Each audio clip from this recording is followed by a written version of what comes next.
Hello everyone, this is Pranav Kumar Singh from ISPC centre.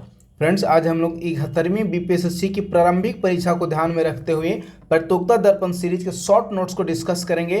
तो आइए आज का डिस्कशन हम लोग प्रारंभ करते हैं। यह जो शॉर्ट नोट्स है वह मार्च 2025 महीने की प्रतियोगिता दर्पण मैगजीन का शॉर्ट नोट्स किया हुआ है। तो आइए आज का डिस्कशन हम लोग प्रारंभ करते हैं।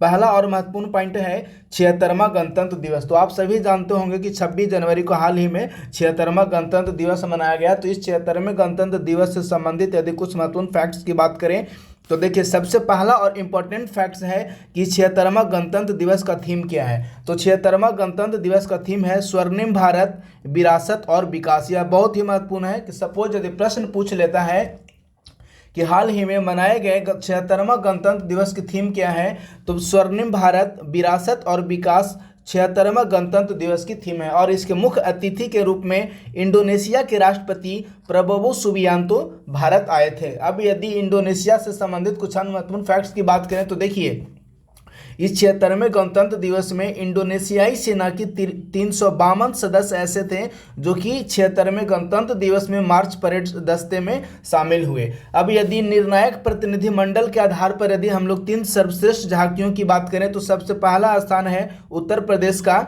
दूसरा स्थान है त्रिपुरा का और तीसरा स्थान प्राप्त किया है आंध्र प्रदेश से। और यदि मंत्रालय में बात करें, यह जो 3 बताया मैंने वह मुख्य रूप से राज्यों की श्रेणी में 3 राज्य हैं। जबकि यदि मंत्रालय की बात करें तो मंत्रालय में जनजातीय कार्य मंत्रालय को प्रथम पुरस्कार प्राप्त हुआ है। अब देखिए, इसी से संबंधित एक और महत्वपूर्ण फैक्ट्स है भारत पर्व। तो भारत पर्व का आयोजन 26 जनवरी से लेकर 31 जनवरी 2025 ईस्वी तक भारत पर्व का आयोजन किया गया। इस भारत पर्व का जो थीम था वह है देखो अपना देश था। तो देखो अपना देश भारत पर्व का थीम है। और स्वर्णिम भारत, विरासत और विकास जो है वह 76वां गणतंत्र दिवस का समग्र थीम है। यदि भारत पर्व की बात करें तो भारत पर्व का आयोजन भारत में वर्ष 2016 ईस्वी से प्रारंभ किया गया है। अब देखिए, यदि नेक्स्ट महत्वपूर्ण फैक्ट्स की बात करें तो वह है 18वां प्रवासी दिवस सम्मेलन। 18वां प्रवासी दिवस सम्मेलन का आयोजन उड़ीसा राज्य के भुवनेश्वर में 8 से 10 जनवरी 2025 के मध्य किया गया। अब यदि 18वां प्रवासी दिवस सम्मेलन की बात करें तो इसका तो आयोजन यद्यपि उड़ीसा के भुवनेश्वर में किया गया, लेकिन सपोज यदि प्रश्न पूछ लेता है कि 17वां प्रवासी भारतीय दिवस सम्मेलन का आयोजन कहाँ किया गया, तो जो 17वां प्रवासी भारतीय दिवस सम्मेलन है इसका आयोजन मध्य प्रदेश के इंदौर शहर में किया गया है। 18वां प्रवासी भारतीय दिवस सम्मेलन, इसका थीम है विकसित भारत के लिए प्रवासियों का योगदान। और इसमें जो मुख्य अतिथि के रूप में त्रिनिदाद एवं टोबैगो के राष्ट्रपति क्रिस्टिन कार्ला कंगालू शामिल हुए। अब देखिए, जो 18वां प्रवासी भारतीय दिवस सम्मेलन है इसमें मुख्य रूप से 3 फैक्ट्स काफ़ी इंपॉर्टेंट हैं। पहला कि इसका आयोजन कहाँ किया गया, तो इसका आयोजन उड़ीसा के भुवनेश्वर में किया गया। दूसरा कि इसका थीम क्या है, तो इसका जो थीम है वह है विकसित भारत के लिए प्रवासियों का योगदान। और तीसरा महत्वपूर्ण फैक्ट इसमें है वह है कि इसके मुख्य अतिथि कौन थे, तो इसके मुख्य अतिथि के रूप में त्रिनिदाद एवं टोबैगो के राष्ट्रपति क्रिस्टिन कार्ला कंगालू शामिल हुए। अब इसी से संबंधित एक और महत्वपूर्ण फैक्ट्स है युवा प्रवासी भारतीय दिवस। देखिए, युवा प्रवासी भारतीय दिवस में गेस्ट ऑफ ऑनर के रूप में न्यूजविक के CEO डॉक्टर देव प्रगट को चुना गया है।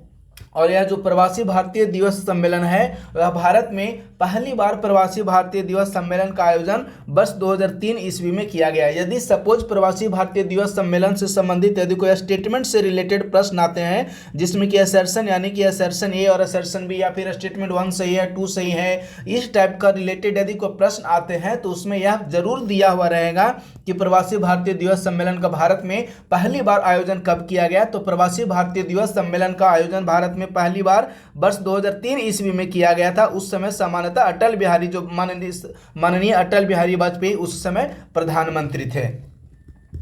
नेक्स्ट महत्वपूर्ण फैक्ट्स है वह है स्वदेश निर्मित 2 युद्धपोत और 1 पनडुब्बी को हाल ही में नौसेना में शामिल किया गया। तो और देखिए, सबसे बड़ी बात है कि यह पहली बार ऐसा हुआ है कि जब 2 युद्धपोत और 1 पनडुब्बी को भारत में एक साथ ही भारतीय नौसेना में शामिल किया गया है। तो जो 2 युद्धपोत हैं वह है INS सूरत और दूसरा युद्धपोत है वह है INS नीलगिरी। और यदि एक पनडुब्बी की बात करें तो उस पनडुब्बी का नाम है INS बागशीर। जो INS सूरत है वह एक प्रकार का विध्वंसक के रूप में इसे जाना जाता है। और जो आईएनएस नीलगिरी है उसे फ्रिगेट का दर्जा दिया गया है। इस आईएनएस नीलगिरी का निर्माण P-17A प्रोजेक्ट के अंतर्गत किया गया था और यह जो आईएनएस बागसीर है वह स्कॉर्पियन श्रेणी का एक पनडुब्बी है। कमीशन भारतीय प्रधानमंत्री द्वारा 15 जनवरी 2025 ईस्वी को इसे भारतीय नौसेना में कमीशन किया गया। इसके अंतर्गत पहली बार भारत में ऐसा हो रहा है कि जब एक विध्वंसक और एक फ्रिगेट और एक पनडुब्बी को भारतीय नौसेना में कमीशनिंग किया गया।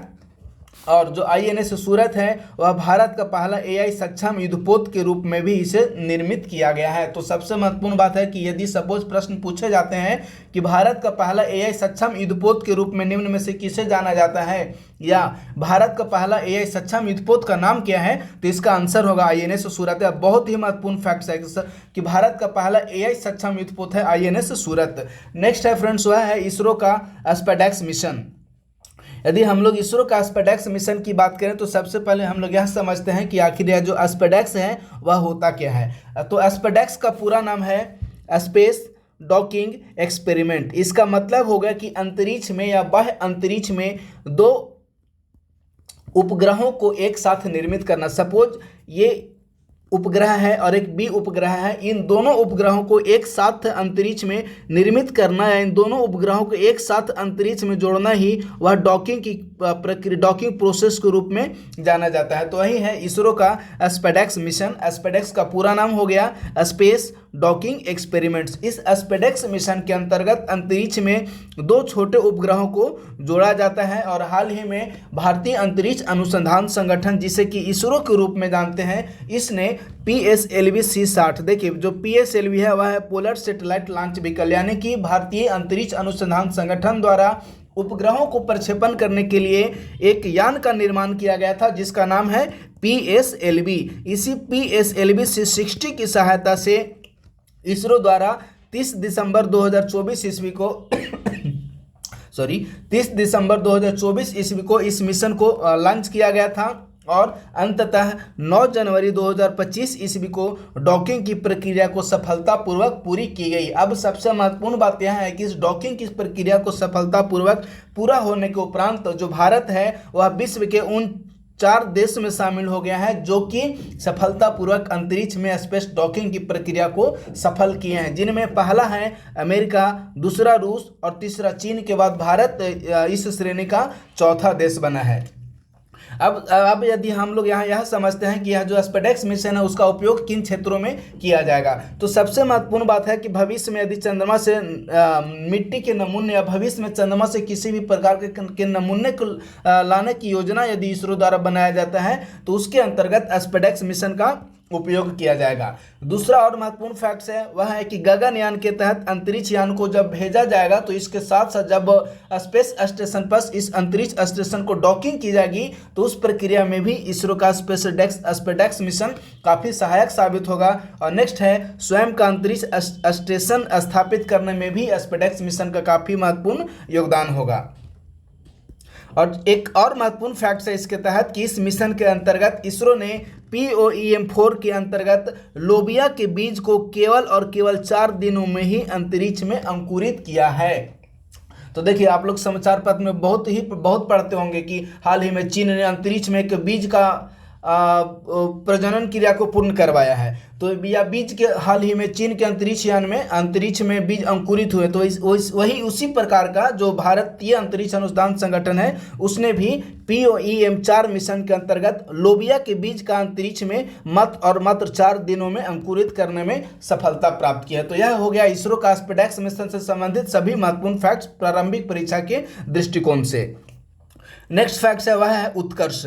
तो देखिए हाल ही में निजी क्षेत्र की कंपनी लार्सन एंड टूब्रो, जिसे कि L&T के रूप में भी जानते हैं, हाल ही में निजी क्षेत्र की कंपनी L&T या लार्सन एंड टूब्रो द्वारा भारतीय नौसेना के लिए निर्मित बहुउद्देशीय पोत है। यह जो उत्कर्ष है यह एक प्रकार का बहुउद्देशीय पोत है जिसका निर्माण लार्सन एंड टूब्रो नामक एक निजी कंपनी द्वारा किया गया है। इसका जलावतरण किया गया 13 जनवरी 2024 नहीं बल्कि 13 जनवरी 2025 होगा।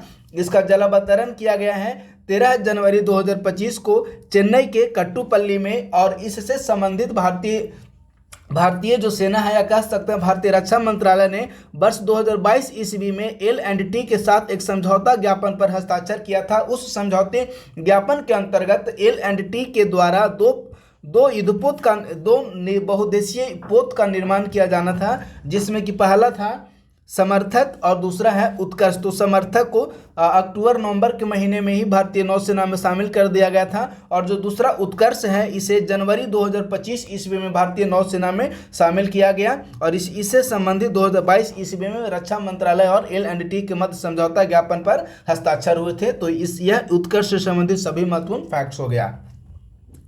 नेक्स्ट पॉइंट है कि भारतीय मौसम विज्ञान विभाग की रिपोर्ट के अनुसार वर्ष 2024 पिछले 123 वर्षों में भारत में सबसे गर्म वर्ष रहा है। तो यह बहुत ही महत्वपूर्ण फैक्ट है कि भारतीय मौसम विज्ञान संगठन के अनुसार जो वर्ष 2024 है वह पिछले 123 वर्षों में सबसे गर्म वर्ष के रूप में जाना जाता है। अब देखिए, वर्ष 2024 ईस्वी का जो औसत तापमान था वह है 25.75 डिग्री सेल्सियस वर्ष 2024 ईस्वी का औसत तापमान है। और यदि पिछले 5 सबसे सर्वाधिक गर्म वर्ष की हम लोग चर्चा करें तो देखिए, अभी तक यानी कि पिछले 123 वर्षों में, यानी कि कह सकते हैं 1901 ईस्वी में जब भारतीय मौसम विज्ञान विभाग की स्थापना हुई, या उसके समय से जब भारत में डाटा उपलब्ध है, तो उससे लेकर वर्तमान समय यानी कि वर्ष 2024 ईस्वी तक देखा जाए तो जो वर्ष 2024 है वह पिछले 123 वर्षों में सबसे गर्म वर्ष रहा है। और वर्ष 2024 के बाद जो दूसरा सर्वाधिक गर्म वर्ष रहा है वह वर्ष 2016,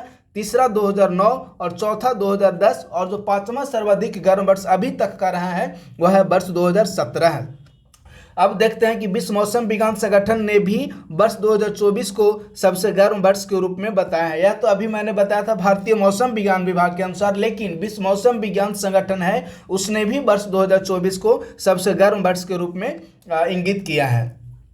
नेक्स्ट है फ्रेंड्स, वह है सतीश धवन अंतरिक्ष केंद्र में तीसरे लॉन्च पैड की स्थापना की जाएगी। अब यदि हम लोग यहाँ समझते हैं कि लॉन्च पैड क्या है, तो देखिए यह जो लॉन्च पैड है वह कह सकते हैं कि एक प्रकार का स्टेशन होता है जहां से उपग्रहों को प्रक्षेपित किया जाता है। तो इस लॉन्च पैड की सहायता से उपग्रहों को प्रक्षेपित किया जाता है। और सतीश धवन अंतरिक्ष केंद्र में भारत के तीसरे लॉन्च पैड की स्थापना की जाएगी। जो पहला लॉन्च पैड है वह मुख्य रूप से PSLV एवं SSLV के लिए निर्माण किया गया था, और जो दूसरा लॉन्च पैड है वह मुख्य रूप से GSLV जियोसिंक्रोनस लॉन्च व्हीकल के रूप में इसे जाना जाता है। इसके लिए दूसरा स्पेस स्टेशन को तैयार किया गया था।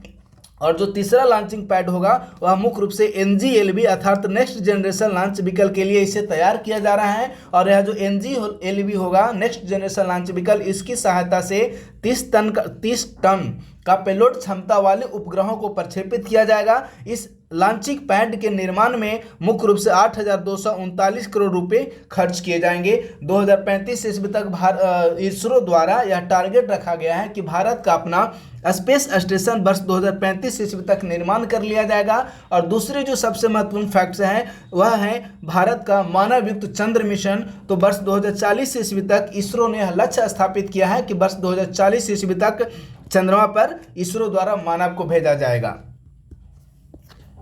नेक्स्ट पॉइंट है जेड मोड सुरंग, जिसे कि सोनमर्ग सुरंग के रूप में भी जाना जाता है। तो यह जो जेड मोड सुरंग है इसे मुख्य रूप से देखिए, इस जो सोनमर्ग सुरंग है इस सुरंग में एक जेड प्रकार का एक मार्ग आता है, इसी कारण इसे जेड मोड सुरंग के रूप में भी जानते हैं। इस जेड मोड सुरंग को 13 जनवरी 2025 ईस्वी को लोकार्पण किया गया। और गगनवीर, यह जो जेड मोड सुरंग है वह गगनवीर एवं सोनमर्ग को आपस में जोड़ेगा। यह जो गगनवीर और सोनमर्ग हैं दो मुख्य रूप से क्षेत्र हैं जिसे कि जोड़ने का कार्य करेगा जेड मोड सुरंग।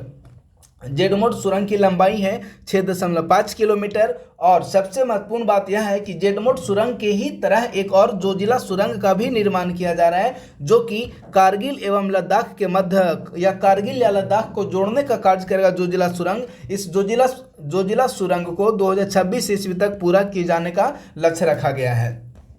नेक्स्ट है फ्रेंड्स, वह है संजय। देखिए यह जो संजय है वह बहुत ही महत्वपूर्ण है। मुख्य रूप से भारतीय सेना में रोबोटिक कुत्तों को शामिल किया गया है। कह सकते हैं कि एक प्रकार का कुत्ते की प्रजाति है जिसे कि रोबोटिक कुत्ते हैं, जिसे कि भारतीय सेना में शामिल किया गया है। और इस रोबोटिक कुत्ते का ही यूनिट का नाम दिया गया है संजय। तो संजय का पूर्व नाम था रोबोडॉक्स के रूप में भी इसे हम लोग जानते हैं। इस संजय की पेलोड क्षमता वह है 12 किलोग्राम। नेक्स्ट है कश्मीर घाटी में श्रीनगर एवं बड़गांव स्टेशन तक रेल परिचालन का सफल परीक्षण 25 जनवरी 2025 को किया गया। और यह जो 25 जनवरी 2025 को किया गया, इस श्रीनगर और बड़गांव के बीच की जो दूरी है वह मुख्य रूप से 247 किलोमीटर है। और इस रेल यात्री यानी कि वंदे भारत सामान्यतः रेल था। तो इस वंदे भारत जो ट्रेन थी, इसकी जो औसत गति रही वह 85 किलोमीटर प्रति आवर की औसत गति से कश्मीर घाटी में श्रीनगर एवं बड़गांव स्टेशन तक रेल परिचालन का सफल परीक्षण जो है वह 25 जनवरी 2025 को किया गया। औसत गति रही 85 किलोमीटर पर आवर और जो इसकी दूरी रही वह 247 किलोमीटर। नेक्स्ट है फ्रेंड्स वह है आर्द्रभूमि शहर। देखिए यह जो आर्द्रभूमि शहर है वह प्रारंभिक परीक्षा के दृष्टिकोण से बहुत ही महत्वपूर्ण है, क्योंकि वर्तमान समय तक भारत में सिर्फ और सिर्फ दो ही ऐसे शहर हैं जिन्हें की आर्द्रभूमि शहर या वेटलैंड सिटीज के रूप में मान्यता प्रदान की गई है। तो हाल ही में भारत के दो प्रमुख शहरों इंदौर और उदयपुर को वेटलैंड सिटी के रूप में मान्यता प्रदान की गई है। और विश्व में यदि वैश्विक स्तर पर बात करें तो वैश्विक स्तर पर वर्तमान समय में ऐसे 74 यानी कि 74 शहर ऐसे हैं जिन्हें की वेटलैंड सिटी के रूप में मान्यता प्रदान की गई है। और विश्व में सर्वाधिक जो वेटलैंड सिटी हैं वह चीन में है 22 और दूसरे नंबर पर सर्वाधिक है वह फ्रांस में 9। और भारत की यदि बात किया जाए तो भारत में वर्तमान समय में सिर्फ और सिर्फ दो ही शहर ऐसे हैं जिन्हें की वेटलैंड सिटी के रूप में मान्यता प्रदान की गई है, जिसमें एक है इंदौर और दूसरा है उदयपुर। हालांकि भारत सरकार द्वारा 3 शहरों को वेटलैंड सिटी के रूप में मान्यता प्रदान करने का प्रयास किया जा रहा था, जिसमें कि पहला था इंदौर और यदि दूसरे शहर की हम लोग बात करें तो दूसरा शहर था उदयपुर और तीसरे शहर के रूप में भोपाल को भी वेटलैंड सिटीज के रूप में मान्यता दिलाने का प्रयास किया जा रहा था। हालांकि इंदौर और उदयपुर को ही अंततः इन वेटलैंड सिटीज के रूप में मान्यता प्रदान की गई है। नेक्स्ट है उत्तराखंड में 27 जनवरी 2025 से समान नागरिक संहिता को लागू कर दिया गया है। और सबसे महत्वपूर्ण बात यह है कि स्वतंत्रता के उपरांत यूसीसी यानी कि यूनिफॉर्म सिविल कोड को लागू करने वाला जो उत्तराखंड है वह भारत का पहला राज्य है। 27 जनवरी 2025 से उत्तराखंड में यूसीसी को लागू किया गया। अब देखिए यूसीसी से संबंधित अध्ययन महत्वपूर्ण फैक्ट्स की बात करें तो उत्तराखंड सरकार द्वारा न्यायाधीश रंजना देसाई की अध्यक्षता में एक समिति का गठन किया गया था 27 मई 2022 ईस्वी को। और इस समिति ने 2 फरवरी 2024 ईस्वी को अपनी रिपोर्ट दी। इसी समिति की रिपोर्ट के आधार पर उत्तराखंड सरकार द्वारा समान नागरिक संहिता को लागू कर दिया गया है। और इसके साथ साथ 27 जनवरी को ही प्रत्येक वर्ष उत्तराखंड द्वारा समान नागरिक संहिता दिवस भी मनाए जाने की घोषणा की गई है। तो वर्तमान समय में भारत के ऐसे 2 राज्य हैं जहां की यूसीसी लागू है। एक पहला है वह है गोवा और दूसरे राज्य के रूप में बना है उत्तराखंड। यानी कि गोवा और उत्तराखंड ये 2 ऐसे राज्य हैं जहां की वर्तमान समय में भारत में यूसीसी लागू है। गोवा में स्वतंत्रता के पूर्व ही यूसीसी को लागू किया गया था और उत्तराखंड में वर्ष 2025 ईस्वी में अर्थात स्वतंत्रता के 76-77 वर्षों को उपरांत उत्तराखंड में समान नागरिक संहिता को लागू किया गया। नेक्स्ट अब यदि हम लोग इंटरनेशनल करंट अफेयर्स की बात करें तो देखिए हाल ही में रिपब्लिकन पार्टी के नेता डोनाल्ड ट्रंप अमेरिका के 47वें राष्ट्रपति के रूप में कार्यभार संभाले हैं। तो हाल ही में जो अमेरिका में राष्ट्रपति का चुनाव हुआ था उसमें रिपब्लिकन पार्टी के उम्मीदवार डोनाल्ड ट्रंप जीते और इन्होंने अमेरिका के 47वें राष्ट्रपति के रूप में कार्यभार संभाले। इन्होंने 20 जनवरी 2025 ईस्वी को शपथ ग्रहण लिया और इनको शपथ दिलाने का कार्य न्यायाधीश जॉन रॉबर्ट्स ने करवाया। यानी कि जो डोनाल्ड ट्रंप बने हैं अमेरिकी राष्ट्रपति उन्हें शपथ दिलाएं जॉन रॉबर्ट्स वहां के न्यायाधीश हैं। और चुनाव हारने के पश्चात पद पर वापसी करने वाले डोनाल्ड ट्रंप ग्रोवर क्लीवलैंड के बाद दूसरे राष्ट्रपति बने हैं। यानी कि एक बार राष्ट्रपति बने फिर दूसरी बार चुनाव हार गए और फिर दूसरी बार पुनः राष्ट्रपति बने। तो ऐसा करने वाले डोनाल्ड ट्रंप जो हैं वे ग्रोवर क्लीवलैंड के बाद दूसरे राष्ट्रपति बने हैं। और समारोह में भारत का प्रतिनिधित्व एस जयशंकर जो कि भारत के विदेश मंत्री हैं अर्थात डोनाल्ड ट्रंप के शपथ ग्रहण समारोह में भारत का प्रतिनिधित्व करने का कार्य माननीय विदेश मंत्री एस जयशंकर ने किया। नेक्स्ट है फ्रेंड्स वह है पेरिस जलवायु समझौते से बाहर हो गया। देखिए, जब डोनाल्ड ट्रंप अपने पहले रिजीम में आए थे, यानी कि जब डोनाल्ड ट्रंप अमेरिका के राष्ट्रपति बने थे इसके पूर्व कार्यकाल में, तो उस समय भी डोनाल्ड ट्रंप जो थे वे पेरिस जलवायु समझौता और WHO से बाहर हो गए थे। तो वर्तमान समय में भी राष्ट्रपति का कार्यभार संभालने के उपरांत जो अमेरिका है वह पेरिस जलवायु समझौते से बाहर हो गया और पेरिस जलवायु समझौते को वर्ष 2015 ईस्वी में हस्ताक्षर किया गया था। यानी कि वर्ष 2015 ईस्वी में पेरिस जलवायु समझौते जो है लागू हुए थे और इसके पूर्व 2017 ईस्वी में भी जो अमेरिका है वह पेरिस जलवायु समझौते से बाहर हो गया था।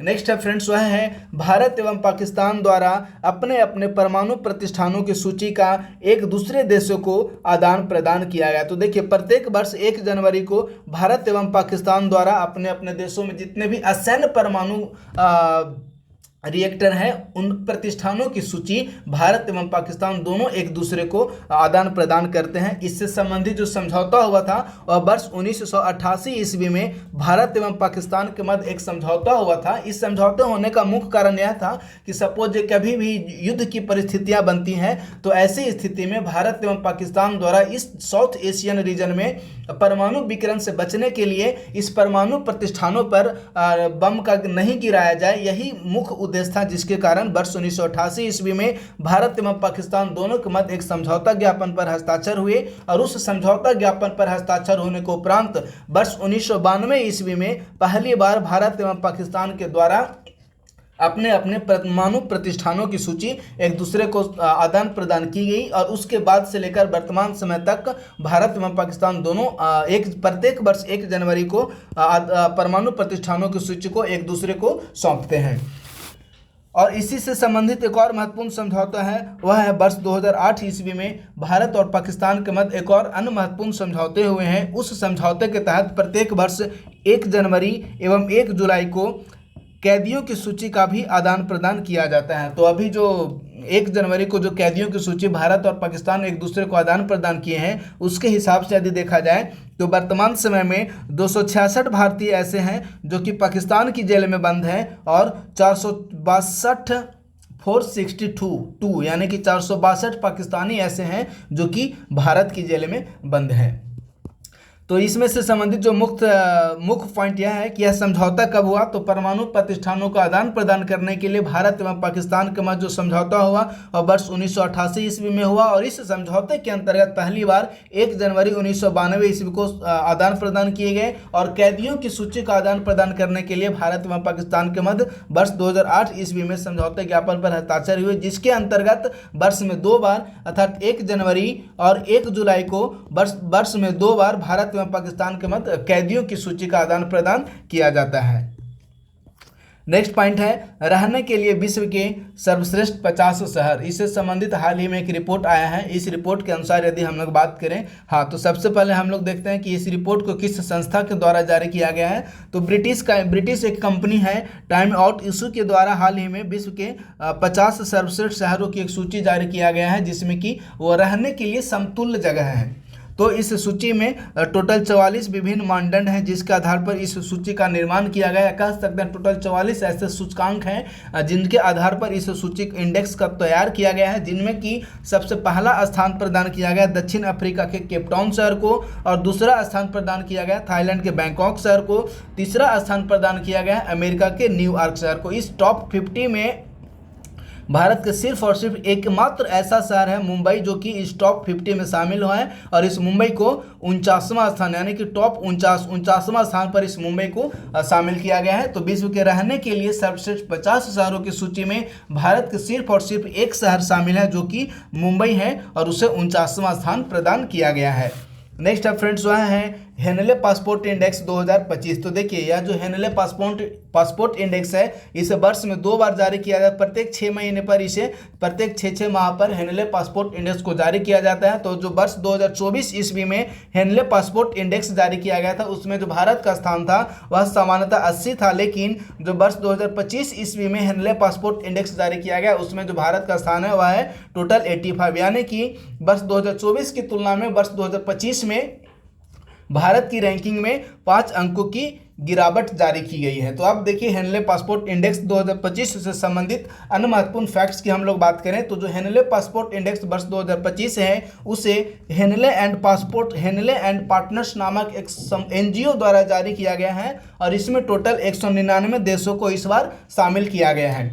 इस 199 देशों में जो पहला स्थान प्राप्त हुआ है वह है सिंगापुर, जो कि 195 देशों तक पहुंच बनाए रखता है, और दूसरा जो स्थान है वह जापान है, जो कि 193 देशों तक अपनी पहुंच बनाता है, और तीसरे स्थान पर मुख्य रूप से 6 देश को शामिल किया गया है, जिनमें Finland, France, Germany, Italy, south Korea और स्पेन, ये 6 देश जो हैं जो कि तीसरे स्थान पर शामिल हैं। और इन 6 देश जो हैं वे टोटल 192 देशों में अपनी 192 देशों तक इनकी जो पासपोर्ट है उनकी पहुंच है। यदि भारत के स्थान की बात करें तो जैसा कि थोड़ी देर पहले मैंने बताया कि वर्ष 2024 की तुलना में वर्ष 2025 में भारत के स्थान में 5 अंकों की गिरावट आई है, और 5 अंकों की गिरावट के साथ जो भारत है वह उसके स्थान इस वर्ष 2025 ईस्वी में 85वां स्थान प्राप्त हुआ है, और इन 85 स्थान के साथ भारत के जो पासपोर्ट हैं वे 57 देशों में अपनी पहुँच को प्राप्त करते हैं। वर्ष 2024 ईस्वी में भारत का स्थान 80 था। अब यदि हम लोग चीन की बात करें तो देखिए चीन का स्थान है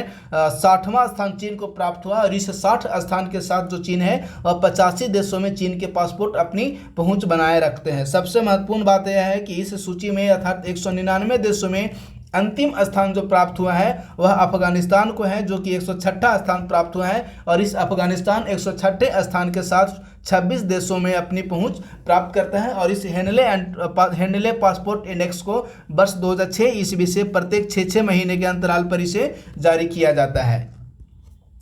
नेक्स्ट पॉइंट है HMPV वायरस। देखिए जो HMPV वायरस है इसका पूरा नाम है ह्यूमन मेटान्यूमो वायरस, अर्थात यह वायरस से होने वाला एक रोग है जिसे कि HMPV वायरस के रूप में जाना जाता है। हाल ही में पिछले कुछ दिनों में काफ़ी चर्चा में रहा था, इसे कुछ विशेषज्ञों द्वारा माना जा रहा था कि कोरोना वायरस का फिर से रूपांतरण होकर HMPV वायरस के रूप में इसका फैलाव हो रहा है, लेकिन इसका काफ़ी मात्रा में इसका रोकथाम कर दिया गया है। तो हाल ही में चीन में इसका प्रभाव देखने को मिला था, और यह जो HMPV है वह मुख्य रूप से वायरस जनित रोग है। विश्व स्वास्थ्य संगठन का ऐसा मानना है कि यह जो HMPV वायरस है वह आमतौर पर मौसमी वायरस जैसे इन्फ्लुएंजा, रेस्पिरेटरी सिंकिशियल और बैक्टीरियल संक्रमण के माध्यम से HMPV वायरस का प्रसार होता है। और भारत में हालांकि भारत में HMPV वायरस का जो पहला केस था वह वर्ष 2005 ईस्वी में देखने को मिला था। तो देखिए इससे संबंधित जो प्रश्न बनने की संभावना है कि वह HMPV जो रोग है वह निम्न में से किसके माध्यम से फैलता है, तो जो यह भी पूछा जा सकता है कि HMPV रोग का प्रसार किसके द्वारा होता है। तो जो HMPV है वह एक प्रकार से वायरस से होने वाला रोग है, तो इसका आंसर हो जाएगा वायरस। आप लोग ध्यान दीजिएगा। नेक्स्ट फैक्ट्स है वह है कि कनाडा के प्रधानमंत्री जस्टिन ट्रूडो ने हाल ही में त्यागपत्र दे दिए। पिछले कुछ दिनों से भारत और कनाडा के मध्य जो संबंध काफ़ी गिर रहे थे, तो ऐसी स्थिति में कनाडा के प्रधानमंत्री का त्यागपत्र देना बहुत ही नाटकीय घटना के रूप में जाना जा सकता है। तो सपोज यदि प्रश्न पूछा जा सकता है कि हाल ही में किस देश के प्रधानमंत्री ने त्यागपत्र दिया, तो इसका आंसर होगा कनाडा के प्रधानमंत्री जस्टिन ट्रूडो ने हाल ही में त्यागपत्र दे दिए। नेक्स्ट है फ्रेंड्स कि यूनिसेफ ने वर्ष 2024 को द्वितीय विश्व युद्ध के उपरांत यानी कि द्वितीय विश्व युद्ध के पश्चात युद्धग्रस्त एवं संघर्षरत क्षेत्रों में रह रहे बच्चों के लिए सबसे खराब वर्ष बताया है। तो सपोज यदि प्रश्न पूछा जा सकता है कि हाल ही में यूनिसेफ ने किस वर्ष को युद्धग्रस्त एवं संघर्षरत क्षेत्रों में रह रहे बच्चों के लिए सबसे खराब वर्ष के रूप में इंगित किया है, तो वर्ष 2024 को यूनिसेफ ने युद्धग्रस्त एवं संघर्षरत क्षेत्रों में रह रहे बच्चों के लिए सबसे खराब वर्ष के रूप में इंगित किया है। और उसने बताया है कि विश्व में लगभग 47.3 करोड़ ऐसे बच्चे हैं, अर्थात हर 6 में से 1 बच्चे संघर्ष अथवा युद्धग्रस्त क्षेत्रों में रह रहे हैं। नेक्स्ट है इंडोनेशिया के राष्ट्रपति की भारत यात्रा। तो हाल ही में जब भारत ने अपना 76वां गणतंत्र दिवस मनाया तो उसमें इंडोनेशिया के राष्ट्रपति भारत में मुख्य अतिथि के रूप में शामिल हुए थे। तो वही है कि इंडोनेशिया के राष्ट्रपति की हाल ही में भारत यात्रा संपन्न हुई है, और वे मुख्य रूप से 23 से 27 जनवरी 2025 ईस्वी तक भारत में रहे। राष्ट्रपति का नाम था प्रबोवो सुबियांतो उनकी यह पहली भारतीय यात्रा थी, अर्थात राष्ट्रपति का पद संभालने के उपरांत प्रबोवो सुबियांतो की पहली राजकीय रूप में भारत की यात्रा किए हैं। ये 76वें गणतंत्र दिवस में मुख्य अतिथि के रूप में शामिल। हालांकि ये वर्ष 2011 ईस्वी में भी जो इंडोनेशिया था वे इंडोनेशिया के राष्ट्रपति वर्ष 2011 ईस्वी में भी मुख्य अतिथि के रूप में भारत में शामिल हुए थे। और जो इंडोनेशिया है वह आसियान का एक प्रमुख सदस्य है और भारत और आसियान ने वर्ष 2025 ईस्वी को भारत आसियान पर्यटन वर्ष के रूप में घोषित किए हैं। तो यह बहुत ही महत्वपूर्ण है कि वर्ष 2025 को भारत और आसियान ने अपने किस वर्ष के रूप में घोषित किया है। तो वर्ष 2025 को भारत और आसियान ने भारत आसियान पर्यटन वर्ष के रूप में घोषित किए हैं। नेक्स्ट है वर्ष 2023 में भारत और इंडोनेशिया के मध्य जो व्यापार था वह 29.40 बिलियन डॉलर का व्यापार वर्ष 2023 में भारत और इंडोनेशिया के मध्य किया गया। और इंडोनेशिया में कुल टोटल भारतीय निवेश की बात करें तो वर्तमान समय तक यानी कि वर्ष 2023-24 ईस्वी में का जो डाटा रिपोर्ट आया है उसके अनुसार इंडोनेशिया में भारतीय निवेश वर्तमान समय में 1.56 बिलियन डॉलर है। इसरो का यदि 100वां प्रक्षेपण यान की अब हम लोग बात करते हैं तो हाल ही में इसरो द्वारा 29 जनवरी 2025 ईस्वी को अपना टोटल 100वां प्रक्षेपण यान को लॉन्च किया गया और इसके अंतर्गत NBS-02 को इसरो द्वारा प्रक्षेपित किया गया था। हालांकि यह जो मिशन है पूर्ण रूप से सफल नहीं हुआ, लेकिन जो NBS-02 है इसे GSLV-15 की सहायता से इसका प्रक्षेपण किया गया था और NBS-02 IRNSS-1E का स्थान लेता, लेकिन यह कक्षा में पूर्ण रूपेण स्थापित नहीं हो सका। यानी कि कह सकते हैं कि इसरो का जो 100वां प्रक्षेपण मिशन था इसे आंशिक सफलता मिली, पूर्ण रूपेण इसे सफलता नहीं मिली, क्योंकि यह अपने निर्धारित कक्षा में NBS-02 उपग्रह है वह अपने निर्धारित कक्षा में स्थापित नहीं हो सका।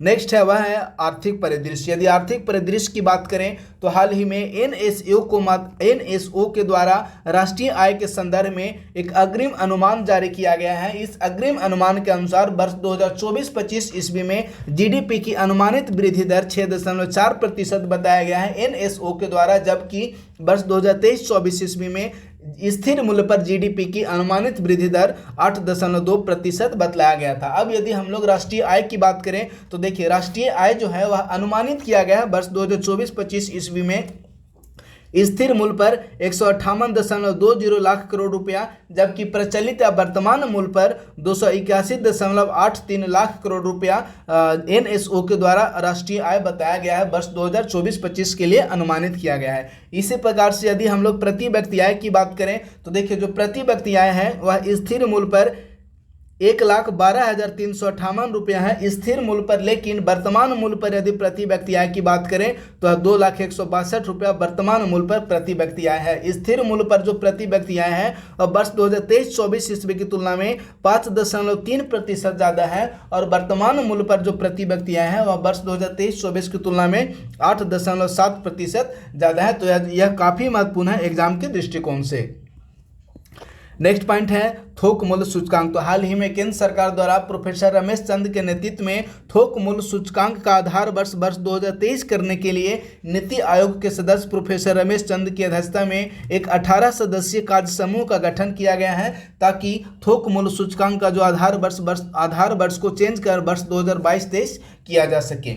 वित्तीय स्थिरता रिपोर्ट या इसे कह सकते हैं फाइनेंशियल स्टेबिलिटी रिपोर्ट या FSR या जो फाइनेंशियल स्टेबिलिटी रिपोर्ट है भारत में RBI reserve bank of India के द्वारा जारी किया जाता है। तो रिजर्व बैंक ऑफ इंडिया के द्वारा जो फाइनेंशियल स्टेबिलिटी रिपोर्ट जारी की गई है इस रिपोर्ट के अनुसार यह बताया गया है कि वर्ष 2024-25 में जीडीपी में 6.6% का अनुमान लगाया गया है। इसके साथ साथ जो ऋण जीडीपी अनुपात है वह वर्ष 2020-21 में 62.7% था, जो घटकर वर्ष 2024-25 में 56.8% होने का अनुमान फाइनेंशियल स्टेबिलिटी रिपोर्ट में RBI के द्वारा लगाया गया है।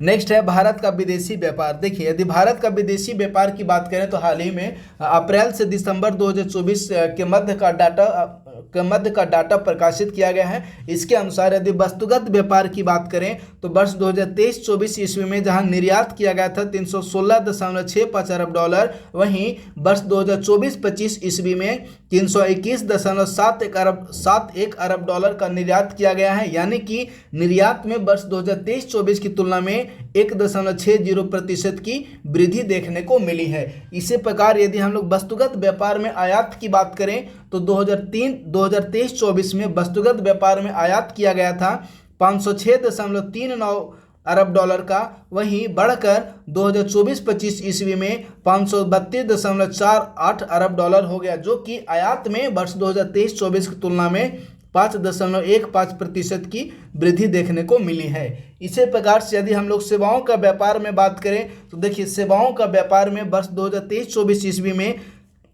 251.71 अरब डॉलर का निर्यात किया गया था, जो वर्ष 2024-25 ईस्वी में बढ़कर 280.94 अरब डॉलर हो गया और इस सेवाओं का निर्यात में वर्ष 2023-24 की तुलना में 11.6% की वृद्धि देखने को मिली है। वहीं यदि सेवाओं की आयात की बात करें तो वर्ष 2023-24 ईस्वी में 131.64 अरब डॉलर का सेवाओं का आयात किया गया था, जो कि वर्ष 2024-25 ईस्वी में बढ़कर 149.67 अरब डॉलर हो गया, जो कि 13.70% की वृद्धि देखने को मिली है वर्ष 2023-24 की तुलना में।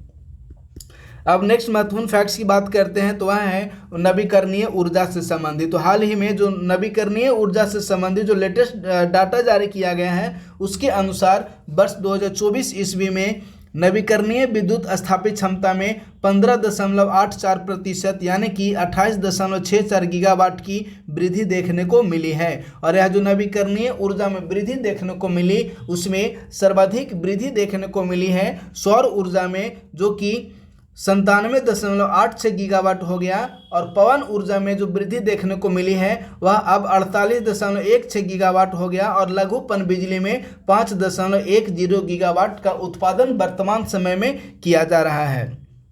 नेक्स्ट है फ्रेंड्स वह है भारत पर बाह्य ऋण से संबंधित। यदि भारत पर वर्तमान समय में कुल बाह्य ऋण की बात करें तो भारत पर वर्तमान समय में टोटल 711.8 अरब डॉलर का वर्तमान समय में भारत में कुल बाह्य ऋण है, जो कि जीडीपी का 19.4% के रूप में व्यतीत होता है। इसी प्रकार से यदि हम लोग दीर्घकालिक ऋण की बात करें तो भारत में वर्तमान समय में 578.2 अरब डॉलर का दीर्घकालिक ऋण है, और अल्पकालिक ऋण की यदि बात किया जाए तो भारत में वर्तमान समय में 133.6 अरब डॉलर का वर्तमान समय में भारत में अल्पकालिक ऋण है। तो सपोज यदि प्रश्न पूछा जाता है कि वर्तमान समय में भारत पर दीर्घकालिक ऋण कितना है या कुल बाह्य ऋण जीडीपी का कितना प्रतिशत है, तो वर्तमान समय में जो भारत का कुल बाह्य ऋण है वह जीडीपी का टोटल 19.4% है। नेक्स्ट पॉइंट है कुछ महत्वपूर्ण पुस्तकें भी हैं इसमें, और इससे हालांकि उस पुस्तक से संबंधित कुछ अन्य महत्वपूर्ण फैक्ट्स हैं, जैसे सीसीपीए का पूरा नाम है, यह बहुत ही महत्वपूर्ण है। सीसीपीए का पूरा नाम है सेंट्रल कंज्यूमर प्रोटेक्शन अथॉरिटी, यह सीसीपीए का पूरा नाम हो गया। नेक्स्ट है पटना हाईकोर्ट के मुख्य न्यायाधीश के विनोद चंद्रन को सर्वोच्च न्यायालय में न्यायाधीश के रूप में नियुक्त किया गया है, और इसरो के वर्तमान समय में जो अध्यक्ष नियुक्त किए गए हैं उनका नाम है डॉक्टर बी नारायणन, अर्थात एस सोमनाथ का स्थान लिए हैं डॉक्टर बी नारायणन, और इसरो के वर्तमान समय में अध्यक्ष नियुक्त किए गए हैं। CRPF central reserve police force CRPF के नए निदेशक के रूप में ज्ञानेंद्र प्रताप सिंह को नियुक्त किया गया है। नेक्स्ट है फ्रेंड्स वह है राष्ट्रीय खेल पुरस्कार। तो देखिए यह जो राष्ट्रीय खेल पुरस्कार है वह बहुत ही महत्वपूर्ण है एग्जाम के दृष्टिकोण से। राष्ट्रीय खेल पुरस्कार के अंतर्गत यदि हम लोग मेजर ध्यानचंद खेल रत्न पुरस्कार की बात करें तो वर्ष 2025 ईस्वी में टोटल 4 लोगों को मेजर ध्यानचंद खेल रत्न पुरस्कार दिया गया है, और इस मेजर ध्यानचंद खेल रत्न पुरस्कार के अंतर्गत प्रत्येक खिलाड़ी को या प्रत्येक विजेता को कह सकते हैं 25 लाख रुपए की एक सहायता राशि प्रदान की जाती है। तो शतरंज के लिए गुकेश डी को प्रदान किया गया है, हॉकी के लिए हरमनप्रीत सिंह, पैरा एथलेटिक्स के रूप में प्रवीण कुमार, और निशानेबाजी के रूप में मनु भाकर को मेजर ध्यानचंद खेल रत्न पुरस्कार से सम्मानित किया गया है। अर्जुन पुरस्कार के अंतर्गत टोटल 15 लाख रुपए की सहायता राशि प्रदान की जाती है। और वर्ष 2025 ईस्वी में टोटल 32 खिलाड़ियों को अर्जुन पुरस्कार से सम्मानित किया गया है। नेक्स्ट है मौलाना अब्दुल कलाम आज़ाद ट्रॉफी। यदि मौलाना अब्दुल कलाम आज़ाद ट्रॉफी की बात करें तो वर्ष 2024 ईस्वी के लिए मौलाना अब्दुल कलाम आज़ाद ट्रॉफी चंडीगढ़ विश्वविद्यालय को प्रदान किया गया है। और 82वां गोल्डन ग्लोब पुरस्कार, देखिए यदि 82वां गोल्डन ग्लोब पुरस्कार की बात करें तो सर्वश्रेष्ठ फिल्म के रूप में गोल्डन ग्लोब पुरस्कार के लिए सर्वश्रेष्ठ फिल्म द ब्रूटलिस्ट को प्रदान किया गया और सर्वश्रेष्ठ अभिनेता के रूप में एड्रियन ब्रोडी को प्रदान किया गया और सर्वश्रेष्ठ अभिनेत्री के रूप में फर्नांडा टोरेस को गोल्डन ग्लोब पुरस्कार 2025 से सम्मानित किया गया। नेक्स्ट है पद्म पुरस्कार। यदि पद्म पुरस्कार की हम लोग बात करें तो पद्म पुरस्कार वर्ष 2025 के लिए पद्म पुरस्कार के रूप में टोटल, यदि हम लोग पद्म विभूषण की बात करें तो देखिए पद्म विभूषण टोटल 7 लोगों को पद्म विभूषण प्रदान किया गया है। इस पद्म विभूषण में जो 7 लोग हैं उनके अंतर्गत तेलंगाना के नागेश्वर रेड्डी हैं जिन्हें कि चिकित्सा के लिए पद्म विभूषण पुरस्कार प्रदान किया गया है।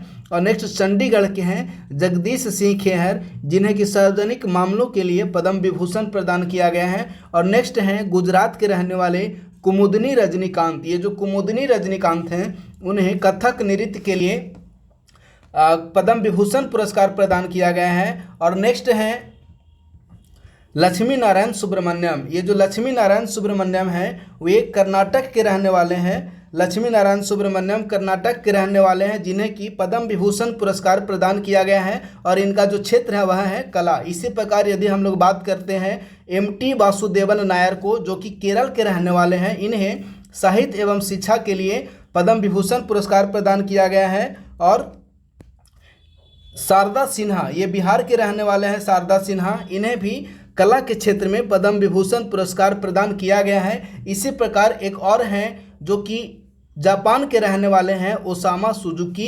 ये ओसामा सुजुकी को भी पद्म विभूषण पुरस्कार प्रदान किया गया है और ये जापान के रहने वाले हैं। इन्हें व्यापार एवं उद्योग के क्षेत्र में पद्म विभूषण पुरस्कार प्रदान किया गया है। तो इस वर्ष जितने भी पद्म विभूषण पुरस्कार प्रदान किए गए टोटल 7 लोगों को वर्ष 2025 ईस्वी में पद्म विभूषण पुरस्कार प्रदान किया गया। उनमें से 3 ऐसे हैं जिन्हें कि मरणोपरांत पद्म विभूषण पुरस्कार से सम्मानित किया गया, जिनमें MT. Vasudevan Nair, Osama Suzuki और शारदा सिन्हा, ये 3 ऐसे हैं जिन्हें कि मरणोपरांत पद्म विभूषण पुरस्कार से सम्मानित किया गया है, जिनमें शारदा सिन्हा जो है वे बिहार से रहने वाले हैं, यानी कि बिहार के एकमात्र व्यक्ति शारदा सिन्हा है जिन्हें कि वर्ष 2025 ईस्वी का पद्म विभूषण पुरस्कार प्रदान किया गया है। इसी प्रकार से यदि हम लोग पद्म भूषण पुरस्कार की बात करें तो पद्म भूषण टोटल 19 लोगों को पद्म भूषण पुरस्कार प्रदान किया गया है, जिनमें बिहार के रहने वाले एकमात्र व्यक्ति हैं श्रद्धेय सुशील कुमार मोदी जिनका हाल ही में निधन हो गया। इन्हें सार्वजनिक मामलों के क्षेत्र में पद्म भूषण पुरस्कार से सम्मानित किया गया है।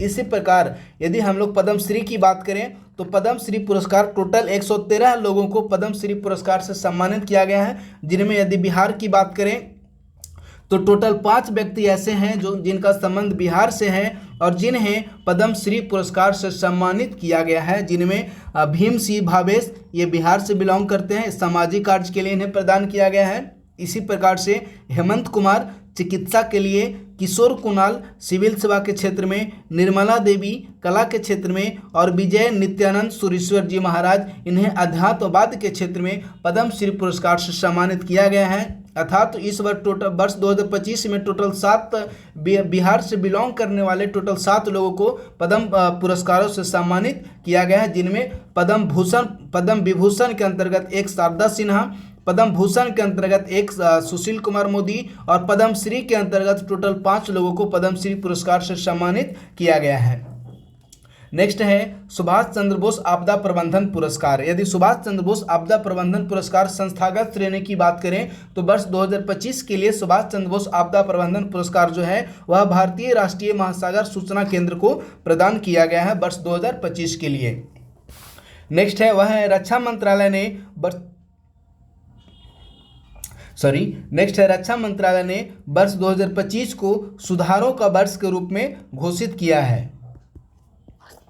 नेक्स्ट यदि कुछ महत्वपूर्ण पुस्तक की बात करें तो देखिए जो पहला पुस्तक है वह है who dare wins a soldier memoir. यदि who dare wins a soldier memoir की बात करें तो इसको जो लेखक हैं वे हैं लेफ्टिनेंट जनरल सेवानिवृत्त वाई.के. जोशी। अर्थात हु डेयर विंस ये सोल्जर मेमोयर पुस्तक के लेखक हैं सेवानिवृत्त लेफ्टिनेंट जनरल वाई.के. जोशी।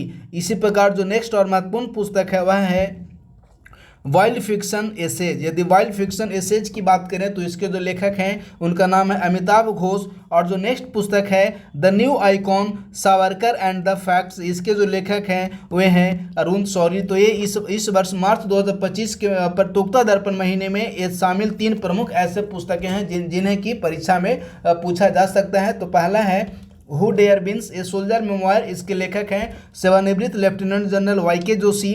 दूसरा है wild fiction essays Amitav Ghosh. और तीसरा है the new icon Savarkar and the facts, इनके लेखक हैं अरुण शौरी।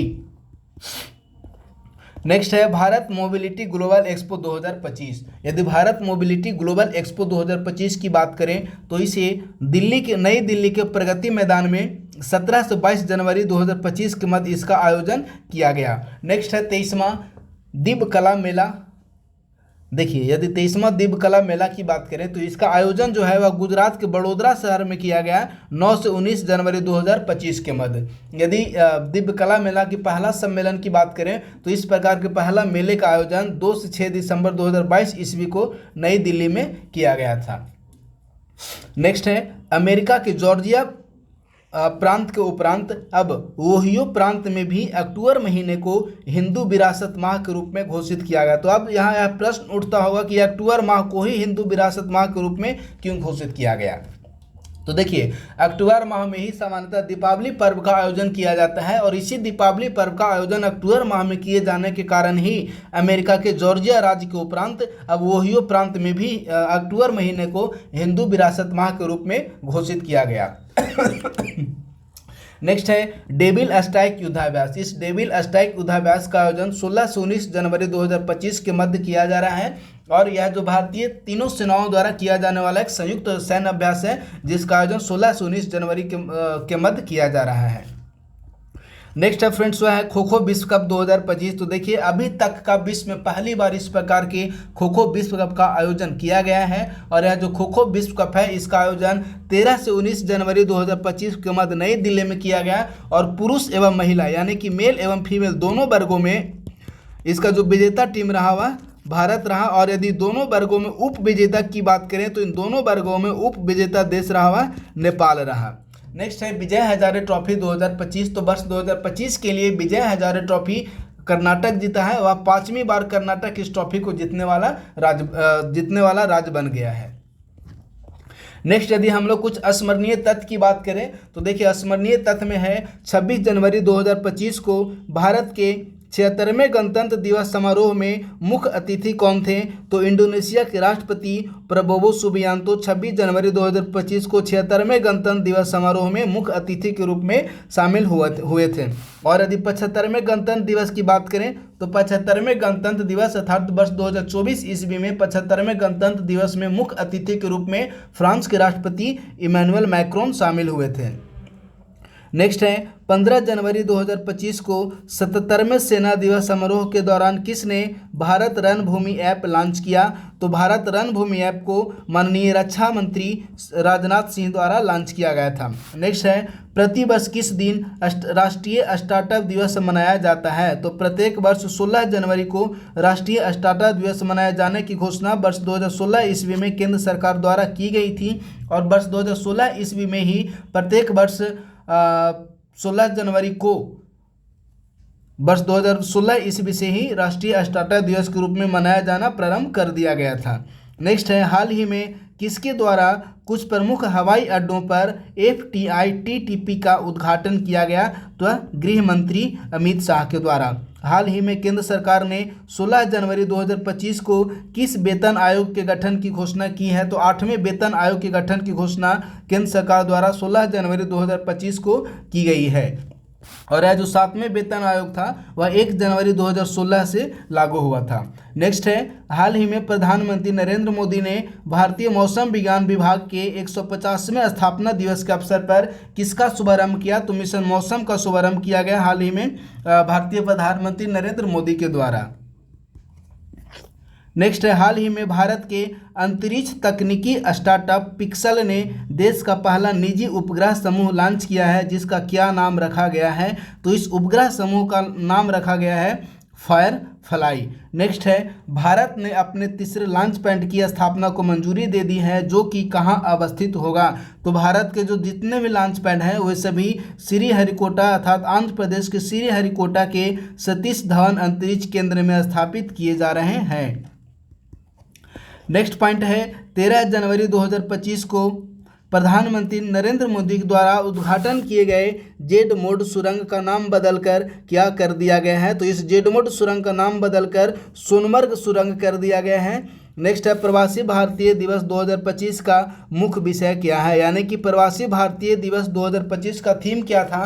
तो इस प्रवासी भारतीय दिवस 2025 का थीम है विकसित भारत के लिए प्रवासी भारतीयों का योगदान। अब यदि हम लोग कुछ अंतर्राष्ट्रीय महत्वपूर्ण फैक्ट्स की बात करें तो हाल ही में वर्ष 2025 को संयुक्त राष्ट्र द्वारा किस वर्ष के रूप में घोषित किया गया है? तो वर्ष 2025 को हाल ही में संयुक्त राष्ट्र संघ के द्वारा अंतर्राष्ट्रीय ग्लेशियर संरक्षण वर्ष के रूप में घोषित किया गया है।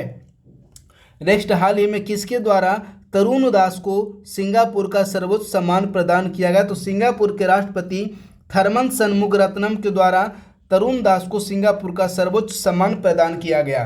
वर्ल्ड इकोनॉमिक फोरम की फ्यूचर ऑफ जॉब्स रिपोर्ट 2025 के अनुसार 2030 तक कितनी नई नौकरियां सृजित होंगी? तो 170 मिलियन नई नौकरियां वर्ष 2030 ईस्वी तक सृजित होंगी। फ्यूचर ऑफ जॉब्स रिपोर्ट जो कि वर्ल्ड इकोनॉमिक फोरम द्वारा जारी किया जाता है उस रिपोर्ट के अनुसार।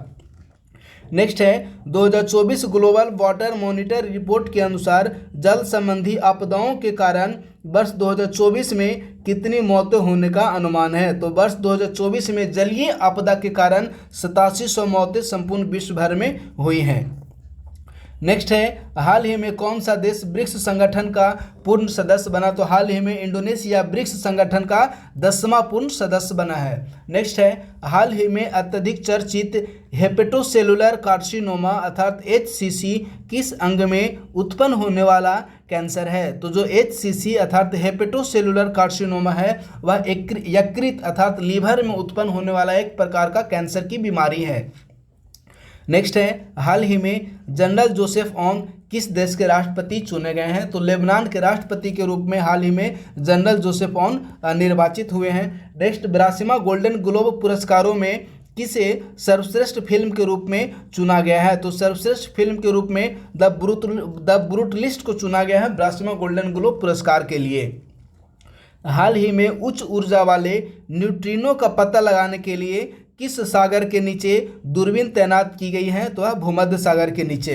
हाल ही में अमेरिका के किस राष्ट्रपति का निधन हो गया है? तो जिम्मी कार्टर जो कि अमेरिका के 39वें राष्ट्रपति थे उनका हाल ही में निधन हो गया है। तो इस प्रकार से फ्रेंड्स आज का जो यह सेशन था वह समाप्त हुआ। बहुत बहुत धन्यवाद।